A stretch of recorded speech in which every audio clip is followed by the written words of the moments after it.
So another intrepid YouTube travel vlogger falls foul of the Russian legal system.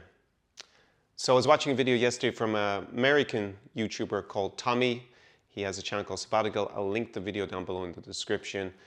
I didn't actually find it particularly exciting, the video overall, but the general message is that he went to Russia to vlog. He had come into my newsfeed when he was in Poland and he was vlogging. He does the kind of, I guess, every man's kind of traveler walking around describing his thoughts. He had been in Poland. I watched the one video and then I saw suddenly that he was in Russia, which for me is questionable why you would want to do that as an American in the first place. But basically, it turns out that he had spent 2 weeks in a Russian prison and it was quite a harrowing experience, as you can appreciate. And it has echoes of Ben Rich, aka Bald and Bankrupt. He was detained for a couple of days in Russia. It must be about 2 years ago. And what's interesting to me in particular, and why I'm going to react a little in the video here, is these were not vloggers who were anti-Russian in their content. In fact, they seem to be reasonably pro-Russian, both of them, in how they made their content, how they made their videos, and also the fact that they went to Russia in the first place with this war, the Russo-Ukrainian war, which started in 2014, but obviously since the 2022 extended invasion by Russia of Ukraine has become increasingly controversial thing to do, to go to Russia at this time. And basically, overall, their videos were probably positive for Russia in the sense that they were showing probably a more relatable side of Russian civilian life. However, that's not good enough for the Kremlin or for the Russian authorities because both of them got in trouble and they are presumably persona non grata at this point, having spent some time in a Russian prison to consider what they have published. So in Tommy's video, he describes how he actually went somewhere close to the Chinese border in the far east of Russia, and he was supposed to have permission to go there as a foreigner because he got too close. But that only really carried a very small fine.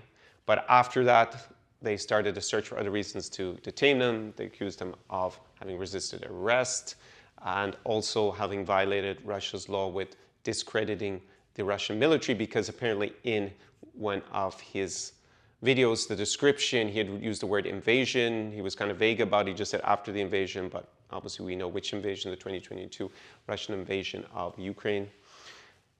And that was enough. So basically went looking for something to find to pin on him some other transgression that he made. He describes that they tested him for drugs several times as well. And they thoroughly searched all his luggage. So in the end, they let him out. I mean, he spent 2 weeks in prison. And then he was given a couple of days to leave. It seems like Ben Rich, aka Bollenberg, had a similar situation where he actually left on his own volition, I guess, at the end, but he had a couple of days basically to leave. They gave him some sort of visa, transit visa or something to get out. So what does this tell us about the nature of YouTube content that's produced in Russia? Because there is a lot of it. It does quite well in the algorithm, it seems. It's multiplied across several languages. You can find in French, German, Italian, not just in English, where you have some foreigner who's been living in Russia normally for a while, but sometimes they actually arrived since the 2022 invasion, and basically they describe Russia as amazing and everything is great. Kind of ironic, considering that most social media is blocked in Russia at the moment. YouTube still works apparently, but it's rather slow on laptops for now, and there's a lot of speculation that will also eventually be banned. And they're using those platforms to reach foreigners abroad and tell them how amazing Russia is. And when we look at Ben Rich and now this guy Tommy, they had content that overall was favorable to Russia in my opinion.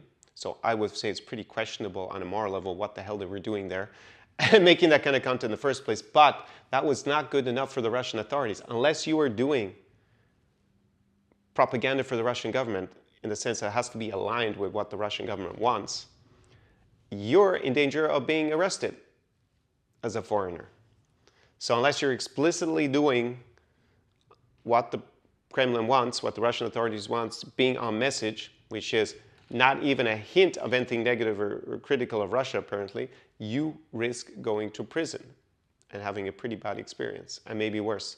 Who knows what could happen. So if you are watching content produced in Russia to try and get a sense of what's going on in the country, I would more or less forget it, because if they try to make something that's, even if it's overall positive for Russia, but not critical enough of the West, or not showing Russians glowing terms enough, then they probably won't be allowed to make it over the long term if these guys are getting arrested on short trips.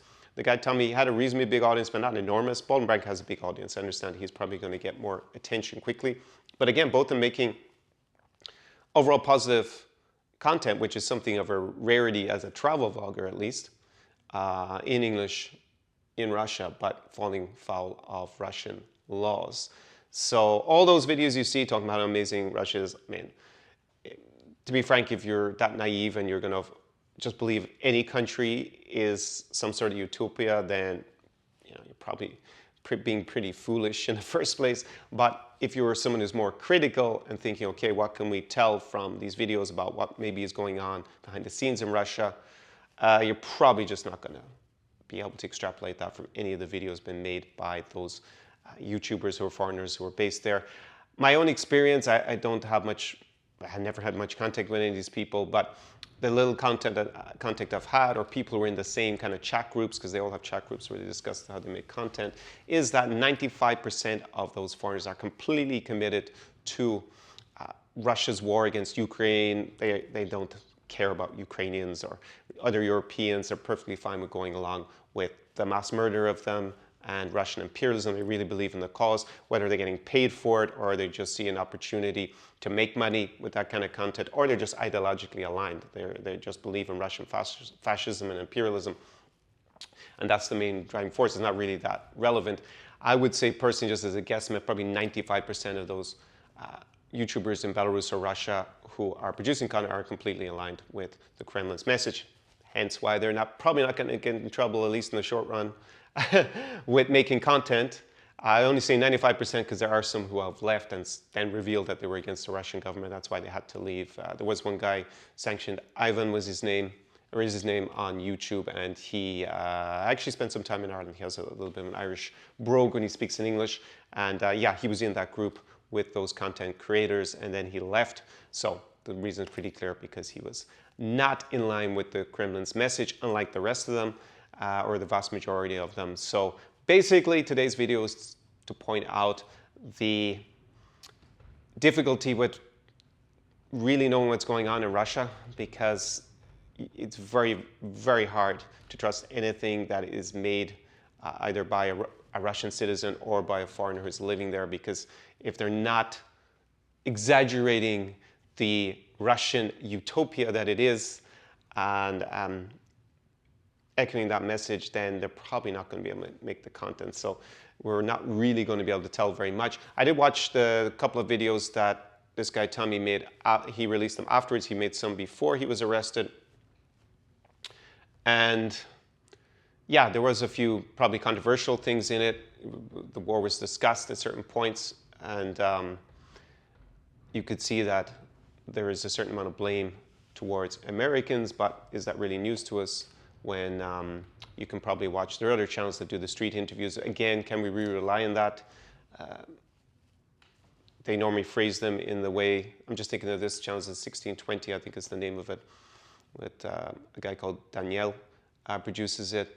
But again, we have to rely on the editing process there. They are allowed to film in Russia. It's usually not that flattering in terms of, it shows that normally the people they're interviewing are fully behind the war, and maybe that's fine for the Kremlin to allow out.